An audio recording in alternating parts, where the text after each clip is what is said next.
Hey guys, how the heck are you? Honestly, I'm looking quite rough right now. My greasy bangs are like pinned to the top of my head, but my mom made pancakes, so let's go eat them. Yes, bench. All right, we got the blueberry pancake, we got the maple syrup from Vermont apparently, and then we got the passion fruit tea over here. Thumbs up if you saw me use this in my menstrual cup video. Also, I personally think this is the easiest way to eat a pancake with like the dippage, you know, so you can do some dunkaroos. But you know, sometimes I do it the normal way, just putting syrup on top, but like this is just efficient. Hey guys, couple updates for you. I showered, I'm just like waiting on my hair to dry a little bit, so I just like put it back in this bun so that it'll dry kind of like messy, I guess. That doesn't matter. I got really sidetracked watching my friend Dakota's You Now broadcast for probably like 30 minutes, and then I was like, I need to shower. I need to film a new intro for this video that I'm doing. It's like a routine video and I need to just like redo it. So yeah, I'm gonna do that now. I have to pee first though. See ya. Alrighty, now my video is now done. That new intro is now done. And I'm gonna import this footage now. So let's get this little chippy poo in my computer poo. What? I don't know. I just finished editing this entire video out on my deck here. One of you commented when I was like, where do you like to do your work? Do you like to go to a coffee shop? And someone was like, you know, working outdoors is really underrated. And I was like, yeah, it is. So I worked outdoors today. Come on, guys. My men. My boys. Hey, Dad. Hi, Meg. Are you vlogging? I am. It's Sister Summer. You're looking for some content? Yeah, I am looking for some content. But really, I just wanted to ask you how church was. It was good. It's good. It's a good message. What was the message today? It was about the altar is like the table within the table of your house. So you go there for nourishment. Like when you have food, you have nourishment. Yeah. And you go to the altar and it's nourishment from God. Yeah. It's nice. Larry likes the message apparently over Larry there. likes it a lot. Larry was there in spirit. Larry was there. Father Tree is really good. Tree? You should come and see him. Yes. Father Tree. Father Tree, that's his name. Okay. My two bays. Tika, do you have your socks on? She has to wear these so she doesn't slide around on all of the floors. Side note, I never really told the vlog what happened to Tiki Pants over here. So this was actually my first time seeing her since her incident. Basically what happened is she like sprained or broke a disc in her back. And she like lost control of her two back legs, and the vet was all, oh, she's never gonna walk again. But now she still walks. She can like actually go pretty fast, but she just like drags her two back legs. So that's why she has the socks on, because it helps her be able to walk around. And every time that my mom puts them on her, Larry and Squirt are like, what are you doing to Tika? It really gestures. Did he just take your ball, Lou? Well, I guess he did. She's a spaz for the ball. Hey, don't fight on me. What are you, some kind of psychos? Squirt, do you miss Lindsay? Lindsay went to go visit some friends at school for the weekend with her boyfriend Michael, so they're gonzo. I'm here hanging out with the parentals. It's Sunday, so we're having Sunday night dinner this evening. So I'm just hanging out in the kitchen, and I have a video uploading currently that's gonna go up on Wednesday, I think, but I'm like scheduling it, you know, so I can have some days off. I recorded High School Musical. Haven't seen this in very long. Still drinking my tea. My dad's doing his laundry. Well, I'm gonna sit with these animals and enjoy my feature film. I recorded all of these Disney Channel movies when they had the 100 Disney Channel movie marathon or something. So I have Johnny Tsunami. You know, you can read them. Look at all this. Incredible. Just incredible. Brink? Oh my god, I know what I'm doing tonight. The 13th year Xenon Z3 Princess Protection Program. Just impeccable. Squirt, your neck roll is really something else, man. Dinner for the evening is a beet salad. Is there, what kind of beans are those? They are mung beans. Mung beans. Mung bean and beet salad. Yumma. With greens from the garden. Greens from the garden. Wow, the lighting is completely horrendous and terrible. I almost Do just ran not over hit that dog. It was so cute. I'm here with Nev. We're leaving. We're going to get food. We're leaving. Big fan of Playboy Cardi over here. My iPhone white and my bitch too. It's 6, 7, 8. Who the fuck is you? Back at the motherland. Yeah. For the whole Hey idiots. So we're currently trying to fix Nevin's humidifier on her car. Is that it? Defroster, that's it. Also, we just went into Panera and I've never felt more unwanted in an establishment in my whole entire life. Like, they did not like us. Taking shots, Steph Curry, Paul Bunyan. That's not his name. His name is not Paul Bunyan. I just made that up because that's what it sounds like. Me too. Aww. I guess they were kind of nice. But we felt really uncomfortable in there, and when we were at the cash register, they did not make us feel welcome. They literally go for here to go, and I was like, definitely to go, so we can eat in the car. They were like, for here to go, and right in front of their face, and Megan was like, well, I don't feel welcome here. We were like, I don't feel welcome here, so we should definitely leave. They were like just trying to clean up, you know. We went in like 30 minutes to closing. I don't understand, like if it was 10 minutes to closing, I wouldn't have even gone. Yeah, but it was 30. They should not have been cleaning up already. When I used to work in like the restaurant industry, they did not let us start closing up until like 5 minutes before we were supposed to leave. Bunch of idiots. My bangs honestly look like really funny and sideswept right now.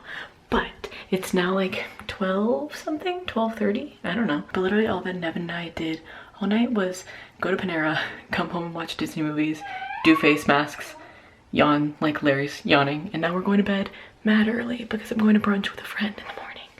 So I'll just talk to you guys in 2 days. Hey guys, so the vlog's not over. I lied. Well, I mean, I meant for it to be over, but then last night, basically on Twitter, I got into like this whole rant, kind of, not even rant, I was just like opening up, kind of, about love. And I wanted to kind of just voice my opinions on here instead, because you know, Twitter just doesn't have enough characters for all of the words I would like to say. So all of my late night thoughts last night after Nev fell asleep were like, what am I doing wrong in my love life? Like just why, you know? So I tweeted, you ever just lie awake at night wondering what you're doing wrong? And a bunch of you retweeted it and favorited it. So I was like, damn, I wasn't even expecting that to be like relatable, you know? And then I tweeted again and I was like, when you need to pour your heart out to somebody but everybody's asleep. And all of you were replying being like, I'm here. And like, I'm really, really grateful to have that kind of support from you guys. And like, I do feel incredibly open with you guys. Like I literally share everything.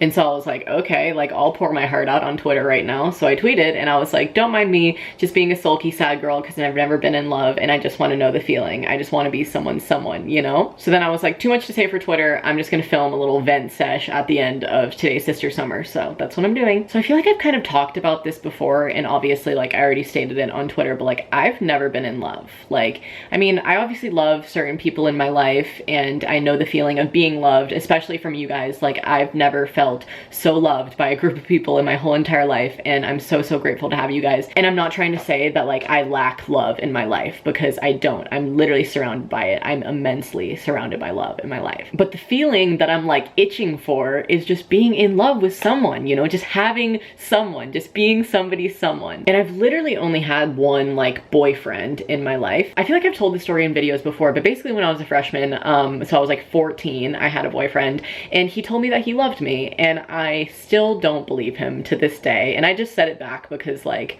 someone said it to me. And I feel like sometimes a lot of people do that. Like even if you don't love the person, sometimes when people tell you, you feel so uncomfortable that you just say it back when you don't actually mean it. But like I want somebody to tell me it and I mean it, and mean it when I say it back. And I believe in divine timing and knowing that everything will just fall into place when it will happen, you know, and just trusting life's plan. But like I can't help but wonder what the feeling is like, you know, especially since so many of my friends are in love, so many of them. And it's honestly just so inspiring, and I just love hearing them talk about their loved ones, you know, and I literally just like love being in that part of people's lives. Like I love watching it and just like experiencing it because I've never experienced it. Oh my god. I don't want to cry. This isn't something to cry about, like literally stop. I'm gonna try to get myself together, but sorry for the tears. I think the reason why I love what I do so much is because I can express love out to you guys in so many different ways. And one of you on Twitter actually reminded me of this. I'm gonna go find the tweet now. Okay, I lied, I can't find the tweet, but basically like the gist of what she said was something along the lines of like, your job right now is to express love to other people and feel it back from other people and really be like a role model to other girls for you know, other things in life, and like you would be distracted by a relationship, you know, which I kind of also understand. Like maybe that is right, but that's also just like a possibility. But at the same time, like I said, I can't help but wonder what that feeling is like. So like I admire it through other people's eyes, you know. And when other people talk about their loved ones, like my friend Lexi and her boyfriend Finley, for example, I love them and I love their love. And every time I'm with them, I'm like, you guys are my parents, like I love you guys so much, just because like I love witnessing that kind of like, oh my gosh, they just, oh, they're like stupid in love, you know, like they literally just like look at each other and like, I want to grab you, and like I want to feel that, you know. And so I kind of just wanted to like open a conversation in the comments about love and our shared experiences and whatnot, because I really do trust you guys' opinions, and I love to just like share things with you guys and hear your opinions and experiences back. Love is a crazy thing because it really depends on the person you ask, because obviously it's a journey, and like having that one person can be the most painful thing in the whole entire world, but it can also be the most beautiful thing in the whole entire world. So I was getting a lot of responses from you guys on Twitter being like, you don't want love, it's a trap, Meg, like you don't need it. But like obviously they feel that way because it was a trap in some aspects for them, depending on who the person was. But then there's also the opposing side of that argument that's like, no, it's literally the best thing in the whole entire world, in all of existence. Like love is just the best. Like I made a whole video on love, even though I've never been in love myself, and just how we can express it out to the universe and we'll get it back. But I feel like in my life, I haven't gotten it back on a romantic level. You know what I mean? Like, yes, I've gotten it back in so many aspects of my life, like on YouTube and with my friends and with my family and with the things that I do. Like the things that I do show me love, and animals show me love, and I'm so surrounded by it. I'm not denying that at all, but like loving somebody romantically has never been a thing for me. And also like boys wise, whenever I'm with somebody, I just feel like it's never balanced. Like I'm always loving too much, and I have to hold back apparently, because like what I'm giving is too much for them, and then it scares them off. And that has happened, I'm not kidding you, in every single thing I've had with any boy ever on the planet. And I ended up talking to my friend last night who is awake. Her name's Isabella. She's great. I will link her videos down below. She's amazing, makes very, very good content. And we were just talking about love, and she was letting me vent to her, and she was like, Megan, like I have been in love, and it's literally the most painful feeling ever, especially when, you know, it doesn't add up and you let the person go and you're letting them, you know, grow for their own sake, and you know in your own heart that you still love them, and maybe they still love you, but that uncertainty kills you. And I was just eating with one of my other friends just now. We had brunch, and she was telling me the exact same thing, because she was like, me and my boyfriend broke up, and like, you know, we've been seeing each other, and you know, it's always there. The love is always there, and it's always going to be there, even if they leave or something happens and you need to like allow that space. You both know in your heart that you love each other, and I think that's a really, really beautiful feeling. Like you can allow that for somebody. And so that brings in the topic of loving without possession as well. And my friend Viv is the first one who really showed me an example of what loving without possession really is. And I don't know if she's even comfortable with me like sharing her relationship status online, but she's pretty open on Twitter and stuff like that, so I don't even know if she would really care, / I don't even know if she's ever gonna see this. But basically one day we were in her apartment, and she was like, yeah, so she's talking about her lover boy, and she was like, he's off, you know, doing his tour thing right now, and before he left we just kind of decided that we were gonna have an open relationship, and like because he was going on tour, I was like, go do your own thing, like I need space for myself to grow, but just know when you come back, like I will still be loving you. And that's trust. And that's so beautiful to me, because that's such a big part of love, is trust. And then you have the other aspect of it when people get jealous, and so they get possessive, and they're like, no, but that's my person. Like I was talking to, I think, Lexi about this, and she was like, but how can you really love without possession, because like that's your guy, you know, or that's your woman, like that's them. So if you see somebody else with them, like you're automatically gonna get that gut feeling like, wait, no, that's mine, like I want that, and I don't want you to have it. And that's the thing as humans that we really need to work on, because like they're still their own human, you know, like yes, you do have this bond of love in this whole relationship, but like they're still them. And I guess I can't even really speak on this that highly, because like I've never loved without possession, but I mean, like I love my friends without possession. I'm not like, oh my gosh, no, but like that's my best friend, like you cannot have my best friend. But I've also experienced that from the other side of it with other people. And so I think it really just depends on the person, and you have to be a very strong-willed and strong-minded person to be able to have not even just like an open relationship, but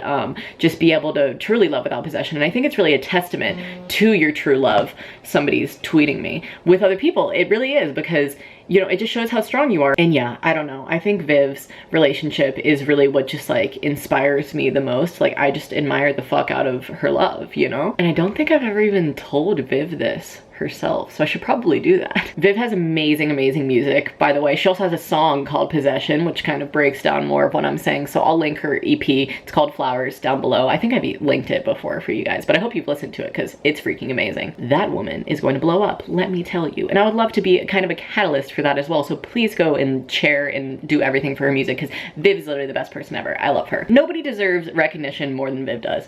I'm gonna stop raving about her now, but basically, like I said, just wanted to open a conversation about love in the comments down below because, like I said, I like to live through people's experiences, and not in like a creepy way, but in like a I genuinely want to know way. And I know the whole argument that's all just do you and the love will come to you, but like I've been like doing myself for like a while, doing myself for a while now, and I'm just like waiting. But then at the same time, I feel like I shouldn't even waste my time waiting on it, so then I'm like, oh, what am I even doing, you know? And that's when the whole doubt thing comes into play, and I'm like, what am I doing wrong? Like, what, how do I love? Just kidding, I know how to love. Sometimes I love too much, but like, you know. But the last thing I'm gonna leave you guys with before I end off this conversation about love is my friend Vivian's tweet. I'm her biggest fan, as you can see.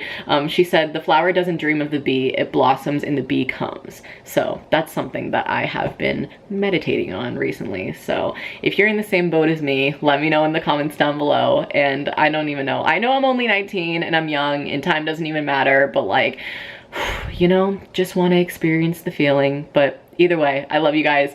Thank you for listening to the things that I say always. I love you guys so much. I'm literally getting teary-eyed again.